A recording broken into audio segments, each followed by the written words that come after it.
Hola, ¿cómo están? Según dice la nota, días atrás entregaron al presidente de la nación, ingeniero Mauricio Macri, documentación que confirma que las Malvinas son argentinas.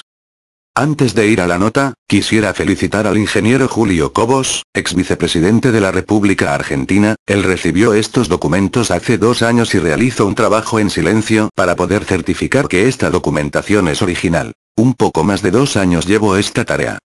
Cuando tuvo esa confirmación, pasó a manos de la nación argentina esos documentos. Ahora les dejo la nota. Domingo, 5 de noviembre de 2017. Documentos inéditos de 1767 ratifican la soberanía de Argentina sobre las Islas Malvinas. Por Martín Di Natale, Infobae.com, dinatale@infobae.com. Se trata de 3 cartas entre el gobernador de Buenos Aires y de las islas.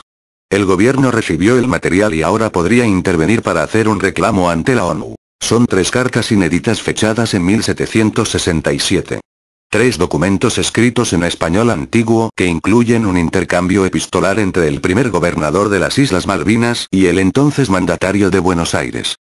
Los 3 escritos llegaron a manos del gobierno hace pocos días y revelan un hecho inusitado para la historia nacional. Ratifican la soberanía geopolítica de la Argentina sobre las Islas Malvinas.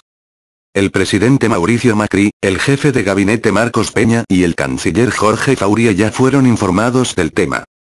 También está al tanto el senador radical Julio Cobos, que fue quien ofició de nexo entre un coleccionista privado de obras históricas, que dio con el hallazgo, y el Estado argentino.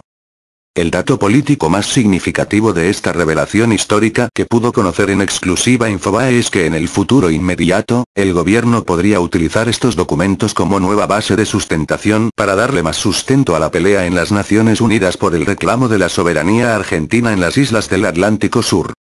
El primer documento está fechado en Buenos Aires el 18 de febrero de 1767 y es una carta del entonces gobernador bonaerense Francisco Bucarelli y Ursúa, expulsor de los jesuitas, a Felipe Ruiz Puente, primer mandatario de las Islas Malvinas.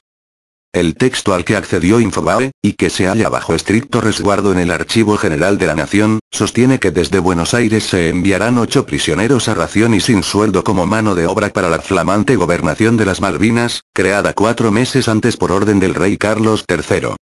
Señor mío, con destino a servir en las reales obras de las Islas Malvinas a ración y sin sueldo, remito a usted los individuos señalados en la adjunta relación para que disponga la conducción y permanencia allí de estos reos el tiempo de su condena, firma el gobernador de Buenos Aires al tiempo que da la lista de 8 presos.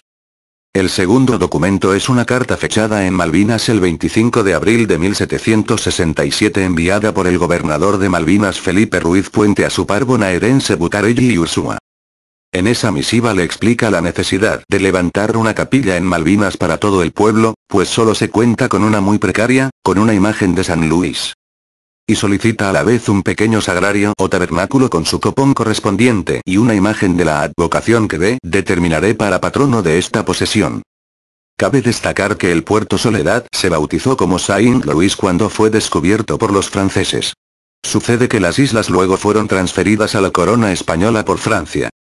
Y el tercer documento hallado, que obra en poder del Estado en estos momentos, está datado en Buenos Aires el 2 de diciembre de 1767.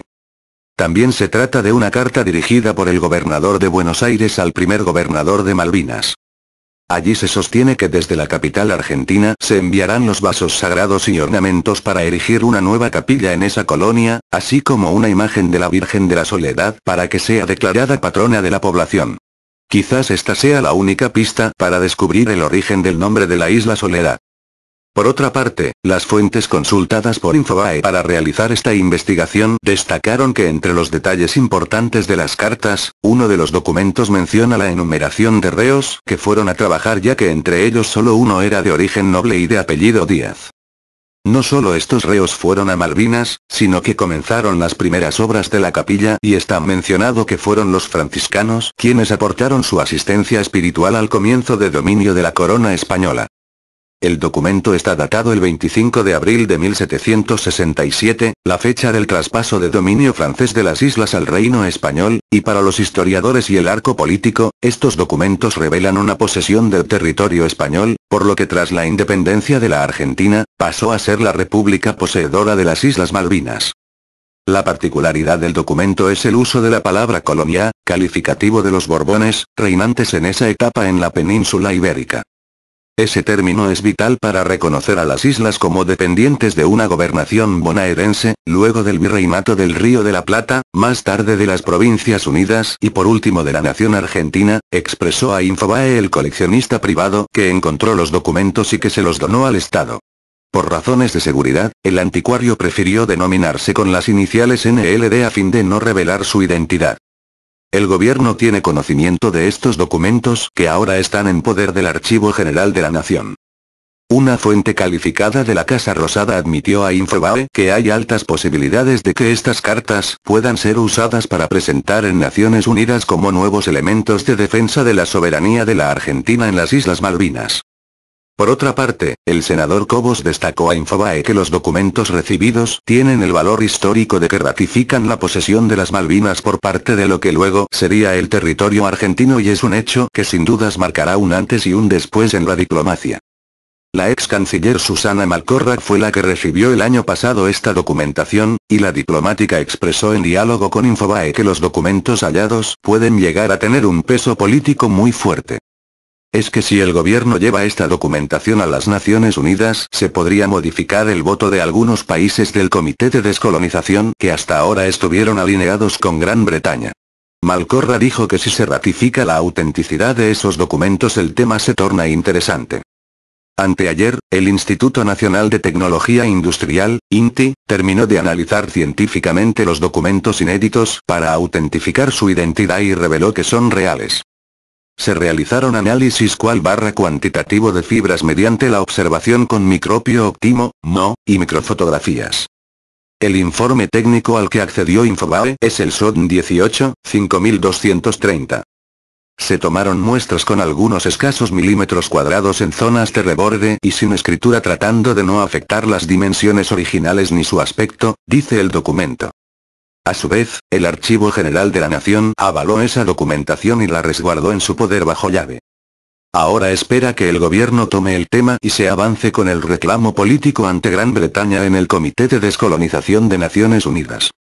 Desde la Fundación Nuestra Historia y la Confederación de Entidades Patrióticas, Raúl Eugenio Daneri dijo a Infobae que la validez de estos documentos es que tienen el peso político de que el reclamo argentino sobre las islas ya se sustentaba desde 1767 y no hay dudas de esto.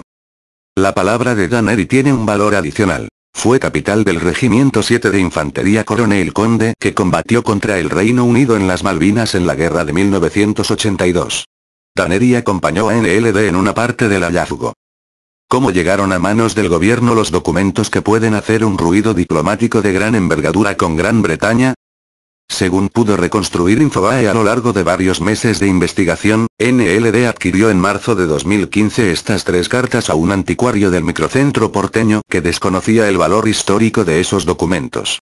El coleccionista empezó a averiguar el origen y la validez de los documentos y una vez que tuvo la certeza de que tenía entre manos una gran historia se la llevó a Cobos, que lo recibió tras un acto que compartieron en el Senado por la conmemoración del hundimiento del crucero General Belgrano.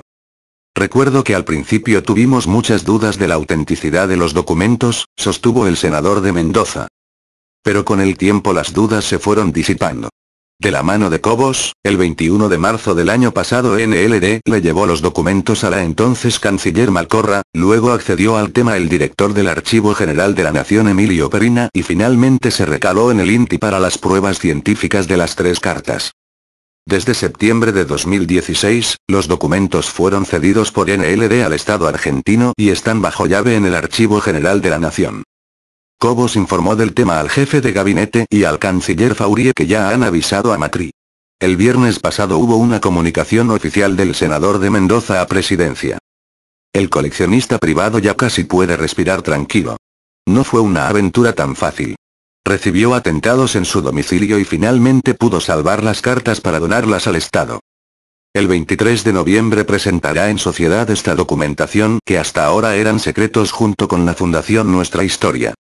Luego le tocará el turno al gobierno para avanzar en la batalla diplomática por las Islas Malvinas.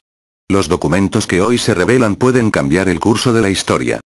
Ahora queda realizar la presentación formal ante las Naciones Unidas. Gracias por ver el video. Les dejo mis saludos.